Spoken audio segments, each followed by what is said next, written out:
வணக்கம். சரணம் சரணம் குருபாபா. கடைசி சரணம் குருபாபா.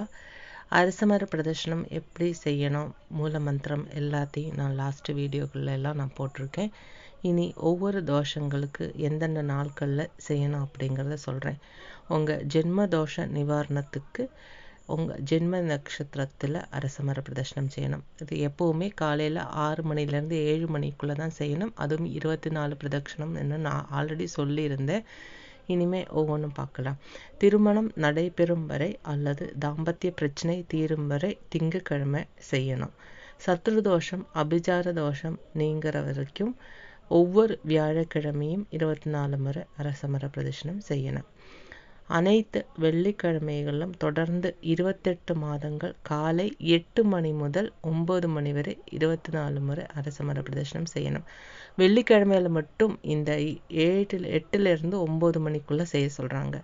அதாவது பணப்பிரச்சனை நீங்கிறதுக்காக, பணப்பற்றாக்குறை, கடன் தொல்லைகள்லாம் தீர்றதுக்காக, பணம் வரத்திக்கும் வெள்ளிக்கிழமையில அரசமர பிரதர்ஷனம் 8 மணிலேருந்து 9 மணி வரைக்கும் செய்யணும். மன கஷ்டம் நீங்கிற வரைக்கும் கணவன் மனைவி இருவரின் ஜென்ம நட்சத்திர நாட்களிலும் 24 பிரதர்ஷனம் செய்யணும். அதாவது மன கஷ்டம் நீங்கிறதுக்காக கணவனோட ஜென்ம நட்சத்திரத்துக்கும் மனைவியோட ஜென்ம நட்சத்திரத்துக்கும் 2 பேருமே 24 முறை அரசமர பிரதர்ஷனம் செய்யணும்.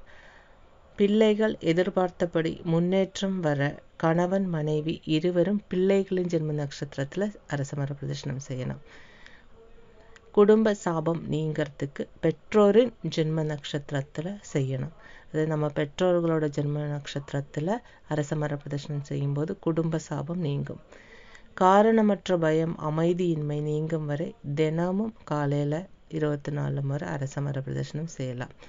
சனி தோஷம் நீங்கிற வரைக்கும் ஒவ்வொரு சனிக்கிழமையிலும் காலையில் 6 மணிலேருந்து 7 மணிக்குள்ள அரசமர பிரதர்ஷனம் செய்யணும். அரசமர பிரதர்ஷனை 9 மணிக்குள் செய்வது சிறந்தது. அதுவும் வெள்ளிக்கிழமை மட்டும்தான் அந்த டைம். ராகு காலத்தில் அரசமர பிரதர்ஷனம் செய்யக்கூடாது. அதிகமான மன அமைதியின்மை உள்ளவர்கள் வெள்ளிக்கிழமை, சனிக்கிழமை மற்றும் குளிகை காலத்தில் அரசமர பிரதர்ஷனம் செய்வது மேலும் பலனளிக்கும் என்று கூறப்படுகிறது. இவ்வளோதான். இதை கரெக்டாக கடைபிடிக்கும் போது நல்ல மாற்றங்கள் உங்கள் வாழ்க்கையில் நடக்கும். நன்றி, வணக்கம்.